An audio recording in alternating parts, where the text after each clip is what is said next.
जय हिंद दोस्तों। मैं रमाकांत जायसवाल स्वागत करता हूं आप सबका study with Rama YouTube channel पर। उम्मीद है दोस्तों आप सब स्वस्थ होंगे और बहुत ही बेहतरीन तरीके से अपनी पढ़ाई कर रहे होंगे। आप सब जानते हैं दोस्तों हम क्या पढ़ रहे हैं, हिस्ट्री ऑफ मॉडर्न इंडिया यानी आधुनिक भारत का इतिहास पढ़ रहे हैं। हमने पिछले वीडियो में दोस्तों कांग्रेस का जो कराची अधिवेशन हुआ था 1931 में, वहां तक की चीज़ों को बहुत बेहतरीन तरीके से पढ़ लिया था कि इस अधिवेशन का उद्देश्य क्या था, इस अधिवेशन के दौरान अध्यक्ष कौन थे, कौन से प्रस्ताव पारित किया गया था या प्रस्ताव को किसने पारित किया था। तो कांग्रेस का जो कराची अधिवेशन है यहां तक की चीज़ों को हमने बहुत ही बेहतरीन तरीके से पढ़ लिया था। आज हम दोस्तों पढ़ने वाले हैं गोलमेज सम्मेलनों के बारे में, जो राउंड टेबल कॉन्फ्रेंस हुआ था, प्रथम गोलमेज सम्मेलन, द्वितीय गोलमेज सम्मेलन, तृतीय गोलमेज सम्मेलन। आज हम उसके बारे में बहुत बेहतरीन तरीके से पढ़ने वाले हैं। तो जितने भी दोस्त अभी वीडियो को शुरू किए होंगे देखना, जो अभी चैनल से नए जुड़े हैं वो सब दोस्त क्या करेंगे, मॉडर्न इंडिया की प्लेलिस्ट बनी हुई है, आप सब वहां जाकर एक क्रम से वीडियो को देखने की कोशिश करें ताकि आप चीज़ों को कोरिलेट कर पाएँ और इंटरलिंक कर पाएँ। बाकी जो लोग रेगुलर क्लास देख रहे हैं वो सब क्या करेंगे, अपना रिवीजन करते रहें, अपने एग्जाम के अकॉर्डिंग अपना नोट्स जो बनाए कुछ है उसके लिए क्या करते रहें, अपना रिवीजन करते रहें। तो आज हम क्या पढ़ने वाले दोस्तों, इसमें आज हम पढ़ने वाले हैं गोलमेज सम्मेलन के बारे में यानी राउंड टेबल कॉन्फ्रेंस के बारे में आज हम पढ़ने वाले हैं। तो आप सब बहुत ध्यान से वीडियो को सुनेंगे और समझने की कोशिश करेंगे, क्योंकि आप सब जानते हैं कि 3 गोलमेज सम्मेलन हुए थे। सबसे पहले आप याद रखेंगे कि कितने गोलमेज सम्मेलन हुए थे, तो 3 गोलमेज सम्मेलन हुए थे। उन्हीं गोलमेज सम्मेलनों के बारे में हम पढ़ने वाले हैं कि आपके एग्जाम में कहाँ कहाँ से किस तरह से क्वेश्चन पूछा जाता है। क्योंकि आप सब जानते हैं दोस्तों ये जो हमारे वीडियो लेक्चर है यह लगभग सभी एग्जाम के लिए महत्वपूर्ण, आप किसी भी एग्जाम की प्रिपरेशन कर रहे हो जिसमें इतिहास से क्वेश्चन आता है उन सभी एग्जाम के लिए यह बहुत ही महत्वपूर्ण है। तो आप सब बहुत ध्यान से सुने और बहुत ध्यान से चीज़ों को नोट डाउन करते चले। तो चलिए हम दोस्तों इसको इरेज कर देते हैं ताकि आप सबको क्लीन दिखे एकदम। तो चलिए आप ध्यान से सुनिए। देखिए हम बात करते हैं सबसे पहले प्रथम गोलमेज सम्मेलन की।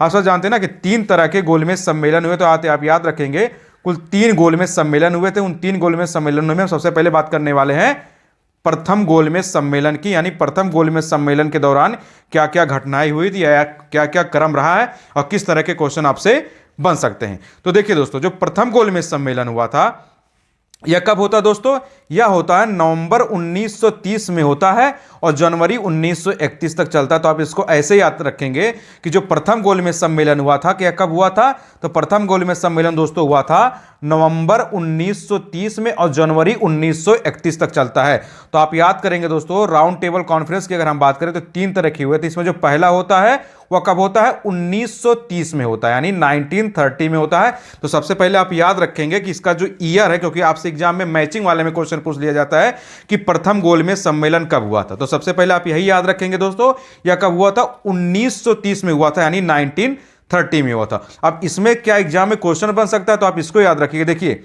इस अधिवेशन में क्या हुआ था दोस्तों, कांग्रेस ने भाग नहीं लिया था। तो यह बहुत ही इंपॉर्टेंट है दोस्तों कि जो प्रथम गोलमेज सम्मेलन हुआ था यानी जो फर्स्ट राउंड टेबल कॉन्फ्रेंस में हुआ था, आपसे क्वेश्चन पूछा जाता है कि क्या इसमें कांग्रेस ने भाग लिया था। तो आप याद रखेंगे दोस्तों कि इसमें कांग्रेस ने भाग नहीं लिया था। यह बहुत ही इंपॉर्टेंट फैक्ट है दोस्तों कि जो प्रथम गोलमेज सम्मेलन हुआ था इस प्रथम गोलमेज सम्मेलन में कांग्रेस ने भाग नहीं लिया था।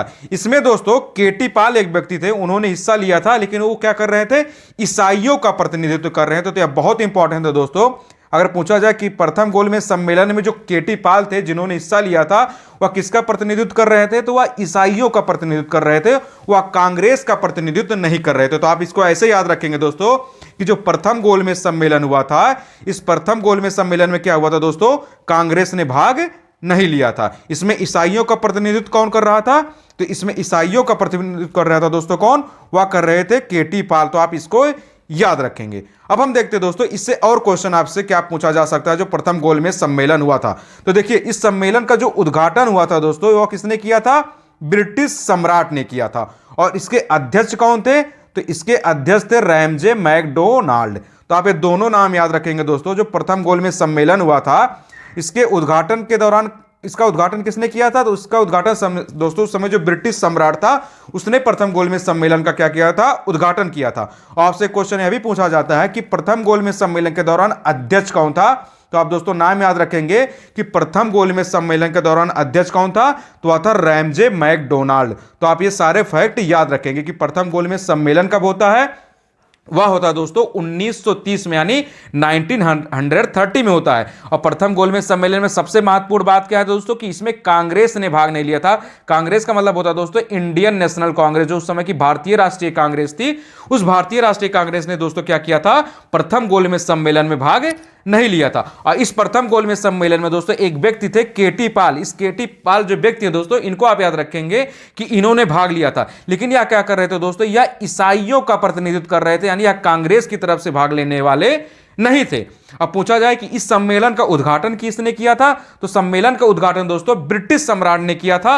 और उस समय दोस्तों प्रथम गोलमेज सम्मेलन के दौरान अध्यक्ष कौन थे, तो रैमजे मैकडोनाल्ड थे। तो दोस्तों उम्मीद है कि आपको इतना फैक्ट याद होगा, और ये बहुत ही इंपॉर्टेंट फैक्ट है, क्योंकि एग्जाम में सीधे सीधे आपसे क्वेश्चन इस तरह के पूछे जाते हैं।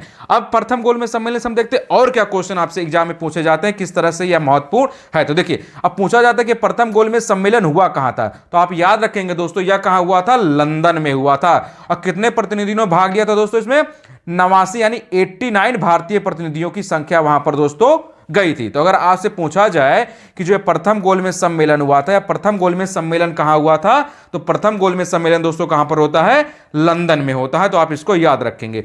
और इसमें भारतीय प्रतिनिधियों की अगर संख्या पूछा जाए कि कितने भारतीयों ने प्रथम गोलमेज सम्मेलन में भाग लिया था यानी हिस्सा लिया था, वह दोस्तों कितने थे, 89 मतलब दोस्तों 89 प्रतिनिधियों ने क्या किया था दोस्तों, लंदन में जो प्रथम भारतीय गोलमेज सम्मेलन हुआ था उसमें क्या किया था, हिस्सा लिया था यानी भाग लिया था। अब हम उन व्यक्तियों के नाम देखते हैं जो महत्वपूर्ण व्यक्ति हैं, जिनसे सीधे एग्जाम में क्वेश्चन बनता है कि कौन कौन व्यक्ति थे जो प्रथम गोलमेज सम्मेलन में शामिल हुए थे या हिस्सा लिए थे या भाग लिए थे। तो आप याद रखेंगे दोस्तों, सबसे पहले आप याद रखेंगे तेज बहादुर सप्रू, मोहम्मद अली जिन्ना, भीमराव अंबेडकर, मुंजे और एम.आर. जयकर। इन नामों को आप बहुत अच्छे से याद रखेंगे कि इन्होंने प्रथम गोलमेज सम्मेलन में भाग लिया था। तो आप देख लीजिए किन किन लोगों ने भाग लिया था दोस्तों।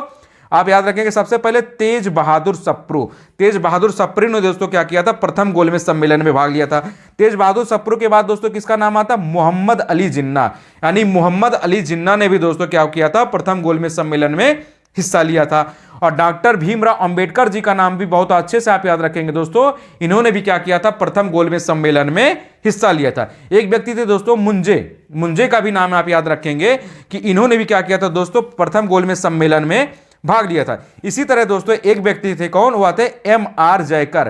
तो एम.आर. जयकर ने भी दोस्तों क्या किया था कि प्रथम गोलमेज सम्मेलन में भाग लिया था। तो उम्मीद है दोस्तों कि आपको प्रथम गोलमेज सम्मेलन यानी फर्स्ट राउंड टेबल कॉन्फ्रेंस जो हुआ था दोस्तों, इसके बारे में जो बेसिक महत्वपूर्ण फैक्ट है आपने अच्छे से समझ लिया, क्योंकि एग्जाम में दोस्तों ये क्या है, फैक्चुअल डाटा है। आपसे सीधे सीधे इसी तरह के क्वेश्चन पूछे जाते हैं कि ये कहां हुआ था, किसने हिस्सा लिया था, इसके अध्यक्ष कौन थे, किस ईयर में हुआ था, किस स्थान पे हुआ था, कौन कौन से व्यक्तियों ने भाग लिया था। यही इस गोलमेज सम्मेलन का सबसे महत्वपूर्ण होता है, जो आपसे एग्जाम में सीधे सीधे क्वेश्चन पूछा जाता है। तो आप बहुत अच्छे तरीके से दोस्तों इसको याद रखेंगे और बार बार रिवाइज करते रहेंगे तो आपको चीजें याद हो जाएंगी। अब हम बात करते हैं दोस्तों इसके बाद जो द्वितीय गोलमेज सम्मेलन होता है। तो आपने प्रथम गोलमेज सम्मेलन अभी देख लिया, अब हम बात करते हैं दोस्तों द्वितीय गोलमेज सम्मेलन की, यानी जो सेकंड राउंड टेबल कॉन्फ्रेंस होता है। अब हम इसकी बात करते हैं। तो देखिए दोस्तों यह कब होता है, यह होता है सितंबर 1931 में होता है, दिसंबर 1931 तक चलता है। तो आप याद रखेंगे दोस्तों, अगर आपसे पूछा जाए कि जो द्वितीय गोलमेज सम्मेलन था यानी जो सेकंड राउंड टेबल कॉन्फ्रेंस होता है, यह कब होता है, तो यह होता है दोस्तों सितंबर 1931 में होता है और दिसंबर 1931 तक चलता है। यानी आप इसको ऐसे याद रखेंगे दोस्तों, इसको कब याद रखेंगे, 1931 यानी 1931 में। यानी प्रथम गोलमेज सम्मेलन कब हुआ था, 1930 में यानी 1930 में। लेकिन द्वितीय गोलमेज सम्मेलन कब होता है, एक साल बाद यानी 1931 में। तो इसको आप ऐसे याद रखेंगे। तो सबसे पहले महत्वपूर्ण आपके लिए यही याद रखना है कि कब हुआ था, तो 1931 में हुआ था, क्योंकि मैचिंग वाले क्वेश्चन इस तरह के बन जाते हैं। अब इसमें पूछा जाता है कि किसने इस द्वितीय गोलमेज सम्मेलन में हिस्सा लिया था यानी भागीदारी लिया था। तो देखिए दोस्तों इसमें कौन कौन से नाम इंपॉर्टेंट है। तो देखिए सरोजनी नायडू, एनी बेसेंट और मदन मोहन मालवीय। तो आप याद रखेंगे दोस्तों जो द्वितीय गोलमेज सम्मेलन हुआ था, इस सेकंड राउंड टेबल कॉन्फ्रेंस में किसने भाग लिया था, तो आप एक नाम सबसे पहले याद रखेंगे, सरोजनी नायडू और एनी बेसेंट। यानी सरोजनी नायडू और एनी बेसेंट दोनों लोगों ने दोस्तों क्या किया था, द्वितीय गोलमेज सम्मेलन जो होता है उस द्वितीय गोलमेज सम्मेलन में क्या किया था, हिस्सा लिया था यानी भाग लिया था। इन सरोजनी नायडू और एनी बेसेंट के बाद दोस्तों एक महत्वपूर्ण नाम और आता है मदन मोहन मालवीय जी का। तो आपसे यह भी पूछा जाता है कि क्या द्वितीय गोलमेज सम्मेलन में मदन मोहन मालवीय जी ने भाग लिया था। तो आप याद रखेंगे दोस्तों जो द्वितीय गोलमेज सम्मेलन होता है उसमें क्या होता है कि मदन मोहन मालवीय जी ने भाग लिया था। तो यह भी बहुत आपके लिए बहुत ही इंपॉर्टेंट है। इसमें एक व्यक्ति का नाम बहुत ही इंपॉर्टेंट है दोस्तों, वह कौन है? गांधी जी। तो आप गांधी जी को दोस्तों भूलेंगे नहीं।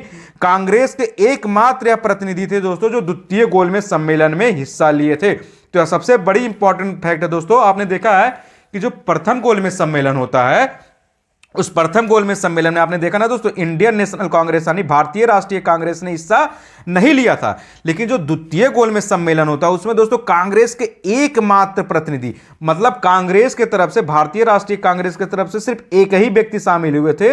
वह कौन थे? गांधी जी। तो आप दोस्तों इस गांधी जी का नाम बहुत इंपॉर्टेंट है, आप याद रखेंगे कि गांधी जी दोस्तों प्रथम गोलमेज सम्मेलन में तो इन्होंने हिस्सा नहीं लिया था, लेकिन द्वितीय गोलमेज सम्मेलन में क्या होता है दोस्तों, कांग्रेस के एकमात्र प्रतिनिधि के रूप में यह क्या करते हैं? हिस्सा लेते हैं।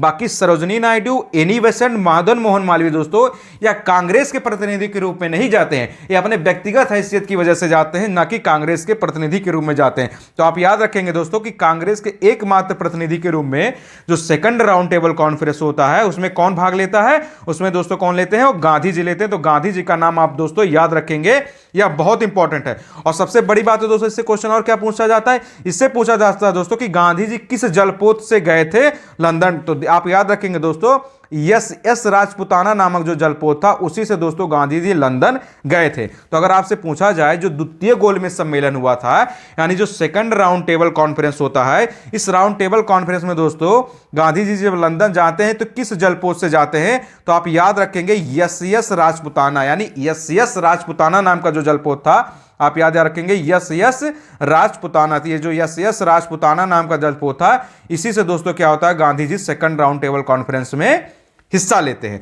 अब जब यह लंदन पहुंचते हैं तो यह भी पूछा जाता है कि यह लंदन में कहां ठहरे थे। तो आप याद रखेंगे दोस्तों, यह लंदन के किंग्सले हॉल में ठहरे थे। तो यह भी आपके लिए इंपॉर्टेंट है कि गांधी जी किस जलपोत से गए थे? तो एस राजपुताना नाम से जलपोत से गए थे। और यह लंदन में कहां ठहरे थे दोस्तों? तो लंदन का जो किंग्सले हॉल था दोस्तों, उस किंग्सले हॉल में दोस्तों यह क्या होता है, सेकंड राउंड टेबल कॉन्फ्रेंस के दौरान गांधी जी वहां पर ठहरते हैं, यानी वहां पर रुकते हैं। तो आप इसको याद रखेंगे दोस्तों कि गांधी जी एकमात्र प्रतिनिधि थे जो द्वितीय गोलमेज सम्मेलन में कांग्रेस की तरफ से हिस्सा लिया था। बाकी जितने भी व्यक्ति गए थे वो अपने व्यक्तिगत हैसियत की वजह से गए थे, ना कि भारतीय राष्ट्रीय कांग्रेस के प्रतिनिधि बन के गए थे। तो इसमें आप याद रखेंगे सिर्फ गांधी जी एकमात्र ऐसे व्यक्ति थे। अब याद रखेंगे दोस्तों, जब द्वितीय गोलमेज सम्मेलन समाप्त होता है उसके बाद गांधी जी क्या होते हैं, अपने देश वापस आते हैं, यानी स्वदेश वापस आते हैं, यानी इंडिया वापस आते हैं। तो जब इंडिया वापस आते हैं दोस्तों, तो इन्होंने एक स्टेटमेंट दिया था, एक बयान दिया था। उस बयान के बारे में भी चर्चा होती है, क्वेश्चन पूछ लिया जाता है कभी कभी कि जब सेकंड राउंड टेबल कॉन्फ्रेंस का समापन होता है और गांधी जी जब स्वदेश वापस आते हैं तो उन्होंने क्या स्टेटमेंट दिया था। तो आप उस स्टेटमेंट को भी याद रखेंगे क्योंकि यह भी आपके लिए बहुत ही इंपॉर्टेंट है। तो आप देख लीजिए स्टेटमेंट क्या था। इन्होंने दोस्तों क्या कहा था कि यह सच है कि मैं खाली हाथ लौटा हूं।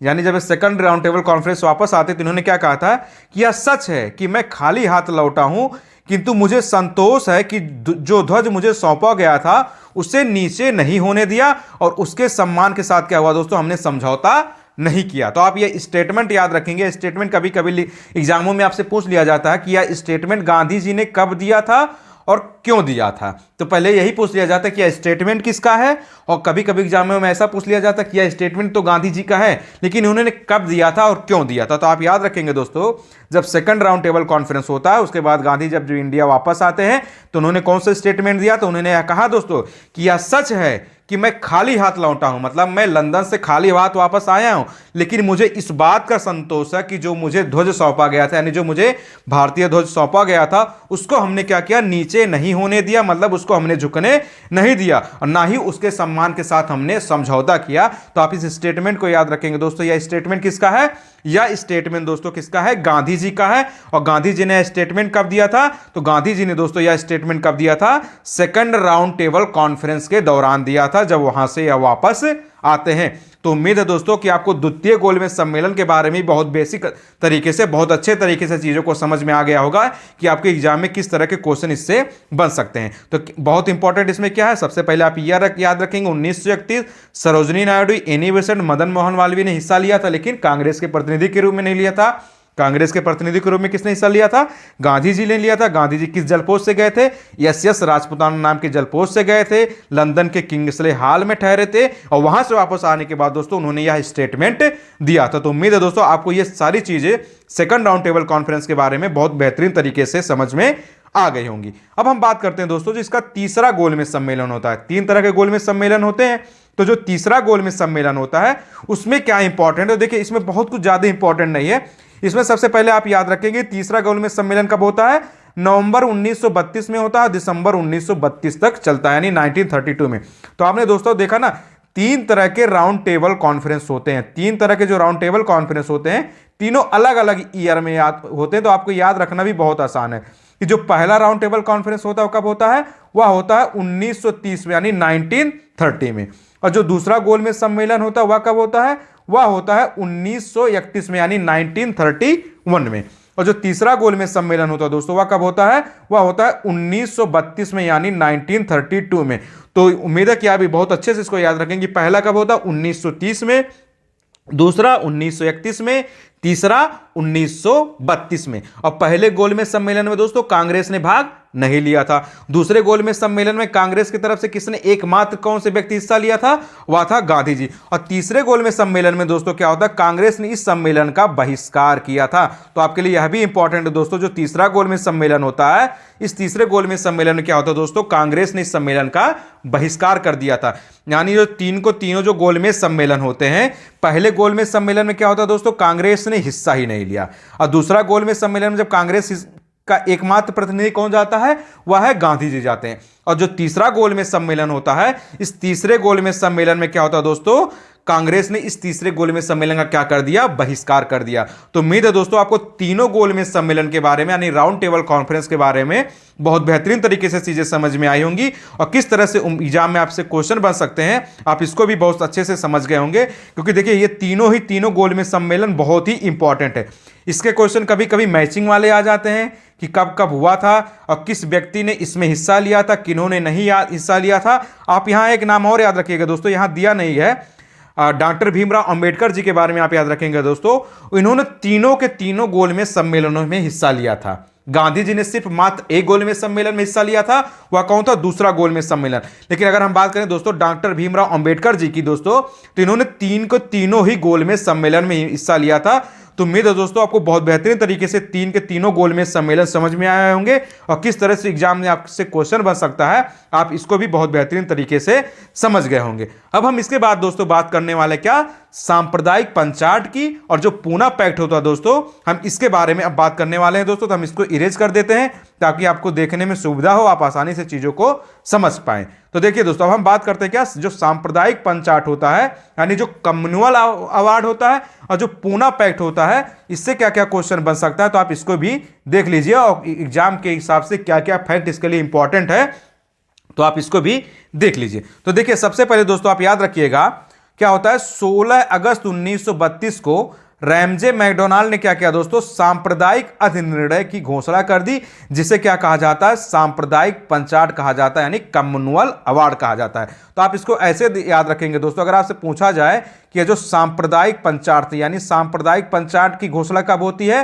तो आप याद रखेंगे डेट बहुत इंपॉर्टेंट दोस्तों, एग्जाम में मैचिंग में ये भी पूछ लिया जाता है। सबसे पहले आप याद रखेंगे दोस्तों कब हुआ था? 1932 में हुआ था, यानी 1932 में होता। और कब होता है? 16 अगस्त को होता है। तो आप याद रखेंगे दोस्तों ये जो सांप्रदायिक पंचाट है, यानी यह जो कम्युनल अवार्ड है, या सांप्रदायिक पंचाट कब होता है? 16 अगस्त 1932 को होता है, 1932 को होता है। इसकी घोषणा कौन करते हैं दोस्तों? वह करने वाले कौन थे? Ramsay MacDonald. तो आप यह नाम भी याद रखेंगे, सांप्रदायिक पंचाट की घोषणा किसने किया था? घोषणा करने वाले दोस्तों थे रैमजे मैकडोनाल्ड। कब किया था?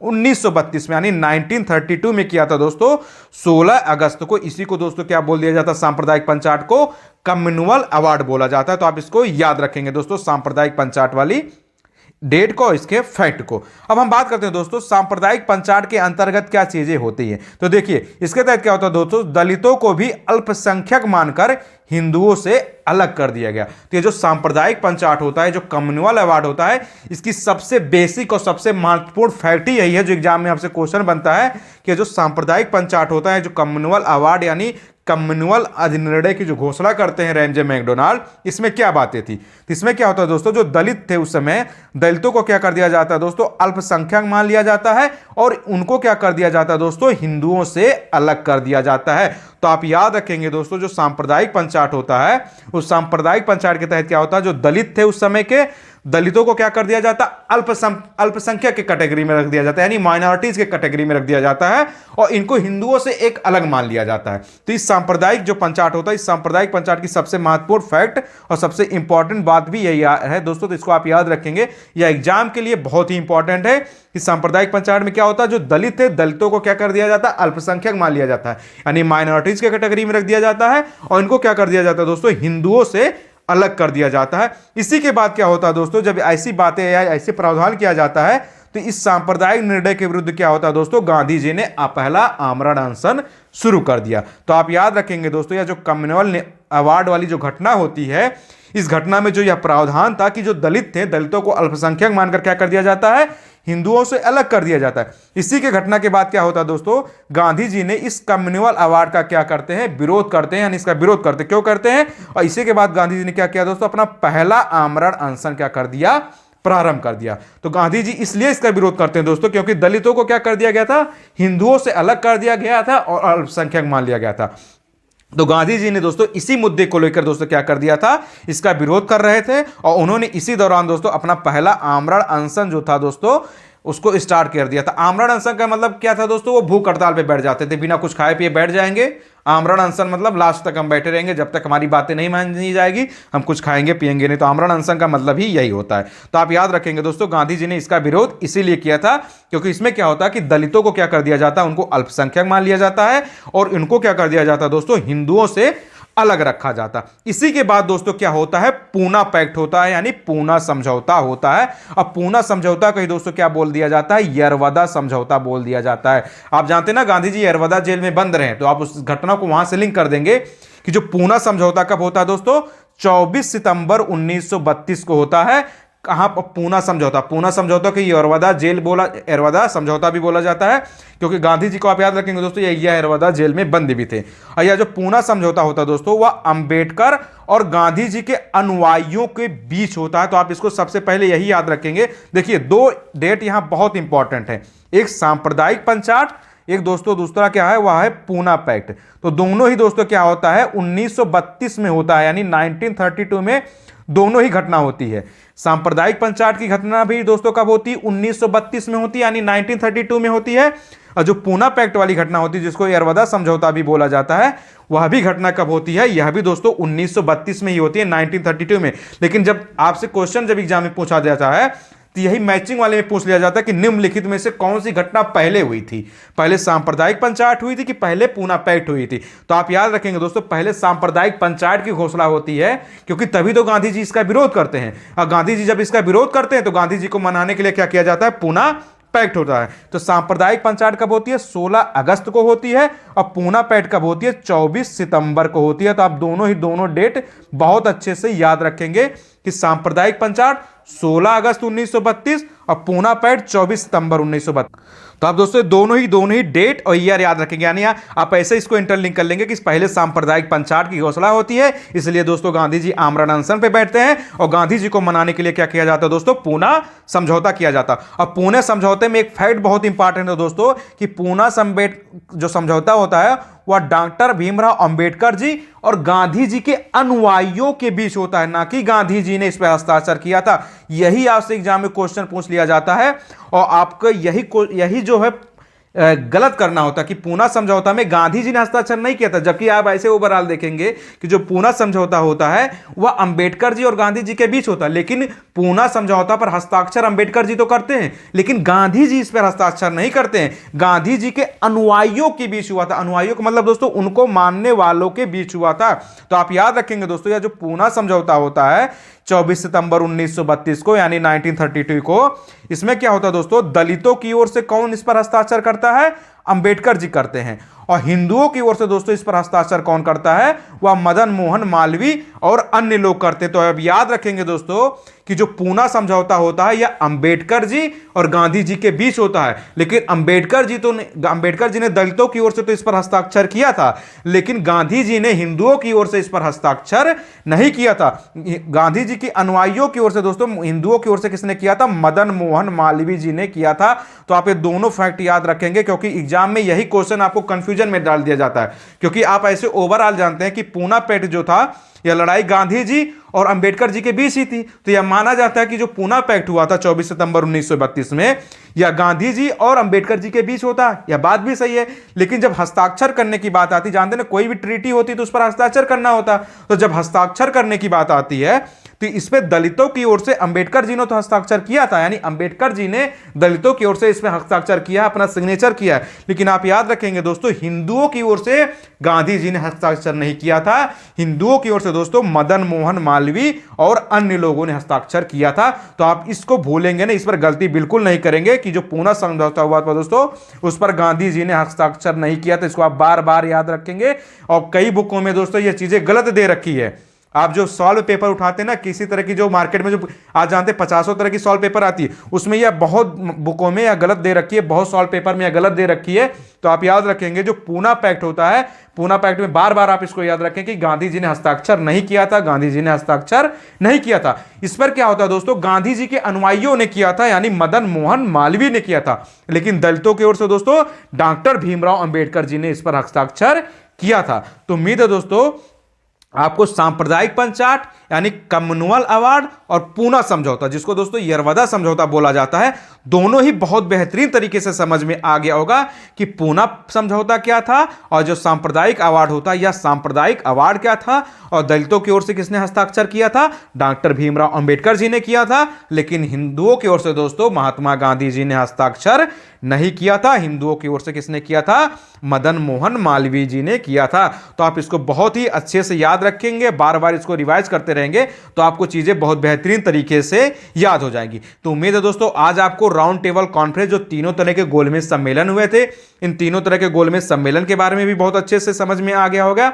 और जो कम्युनल अवार्ड होता है और जो पूना पैक्ट होता है इसके बारे में बहुत अच्छे तरीके से समझ में आ गया होगा। आप सब जानते हैं दोस्तों यह हमारा जो वीडियो लेक्चर है यानी आधुनिक भारत का जो इतिहास वाला लेक्चर है, यह सभी एग्जाम के लिए महत्वपूर्ण है। फॉर ऑल एग्जाम, आप किसी भी एग्जाम की तैयारी कर रहे हो, चाहे आप रेलवे की कर रहे हो, एसएससी की कर रहे हो, या वनडे के किसी भी एग्जाम की प्रिपरेशन कर रहे हो, या आप यूपी पीसीएस की तैयारी कर रहे हो, आरओ एआरओ की तैयारी कर रहे हो, जिसको समीक्षा अधिकारी या सहायक समीक्षा अधिकारी बोला जाता है, यानी जिस भी एग्जाम में दोस्तों आधुनिक इतिहास यानी मॉडर्न हिस्ट्री से क्वेश्चन आता है, उन सभी एग्जामों के लिए आया बहुत ही इंपॉर्टेंट लेक्चर है। तो दोस्तों आप क्या करेंगे, चीजों को बार बार रिवाइज करते रहेंगे और वीडियो को बार बार ध्यान से देखते रहेंगे। तो चलते चलते दोस्तों आप सबसे बस छोटा सा निवेदन है कि आप हमारे YouTube channel study with Rama, दोस्तों आप हमारे YouTube channel study with Rama को क्या कर देंगे, सब्सक्राइब कर लेंगे। दोस्तों इसको अपने दोस्तों में, अपने फ्रेंड सर्किल में, आपके रिलेटिव में, आपके भाई बहन में जो कोई भी किसी भी कॉम्पिटेटिव एग्जाम की तैयारी कर रहा होगा उन तक दोस्तों वीडियो को शेयर कर देंगे ताकि उनकी भी तैयारी को मजबूती मिलता रहे दोस्तों।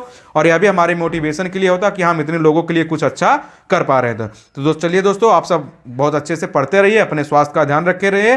फिर मिलते हैं किसी नए टॉपिक को लेकर अगले वीडियो में। बहुत बहुत धन्यवाद आपका वीडियो देखने के लिए। जय हिंद माय डियर फ्रेंड।